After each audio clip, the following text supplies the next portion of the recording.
na at bumiyahe tayo sa may Pilipinas. Ang lungkot mo na dala, ito ay meron ditong lunas. Dahil ang mga Pilipino ay masyadong masayahin, sa mga komeding kausap ay hindi ka mabibit. Kaya sumama ka na sa saya kasama ang buong pamilya, si nanay, tatay, ate, kuya kasama ang barkada. It's more fun in the Philippines, yan ang madarama. Pangako ko sa'yo dito ikaw ay liligaya. Kaya ipagkalat sa tropa na dito ay masaya, dahil ang mga Pilipino subok na sa pakikisama. Ilan man ang mga delubyo na sa atin dumating, taas noong ngiti pa rin, ganyan ang ating gawain. At sa mga dayuhan tayo ay mapag-alaga, ganyan ang nagustuhan sa atin ng mga banyaga. Sa susunod na verso ko ay mapapakinggan nyo, ang ganda ng Pilipinas ay isisiwalat ko.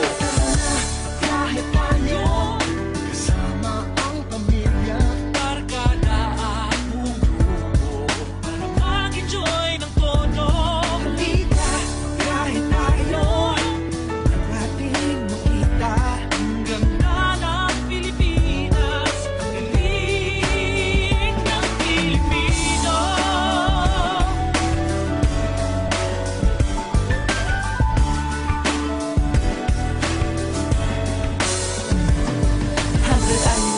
Mahigit sa 100 na isla makikita sa Alaminos at sadyang kahanga-hanga. Boracay Beach na matatagpuan mo sa Aklan, pinot-puti ang mga buhangin, ang sarap mahagkan. Ang malamig na paliguan hinanap ko kung san-san, andun pala sa may Laguna sa talon ng Pagsanhan. Naghahanap ka ba ng gagawing modelo mo ngayon? Pues pumunta ka ng Bicol, nandoon ang Mount Mayor. Sa dami ng mga tanawin, kulang na aking tinta, manghuli tayo ng isda, gamitin natin ay binta. Kahit sa ibang bansa di rin kami padadaig, pumunta tayo dun sa Baguio, dun ang malamig. Ito pa, isa sa pinakamaganda, ilog sa ilalim ng lupa, tignan mo sa Puerto Princesa. Ang susunod kong versa na inyong pakinggan, tungkol naman lahat ng yun sa ating kasaysayan.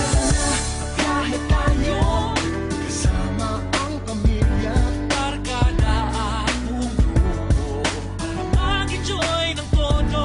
Halika, kahit tayo ang ating makita, ang ganda ng Pilipinas, ang galing ng Pilipino.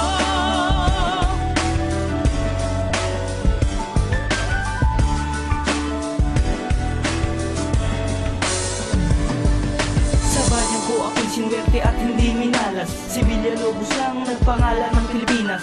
1565 nang sumako pang Kastila, 333 na taon na tayo ay alila. Ang nagdala ng Espanyol si Ferdinand Magellan, si Lapu-Lapu ang sa kanya ay nakipagdigmaan. Sunod naman ay ang mga Amerikano, hindi nila sinakop ngunit sila ang namumuno. Subalit naganap pa rin na digmaan palaigdig, ang kapangyarihan ng Hapones ang unang manaig. Halos 2 taon din tayo ay mga naghirap, ang iba ay pinatay at sinira ang pangarap. Sabat nangako ang kano na sila'y magbabalik, at ito ay natupad at sa kalayaan bumalik. Nagsimula nang nakamit na sa kamay ang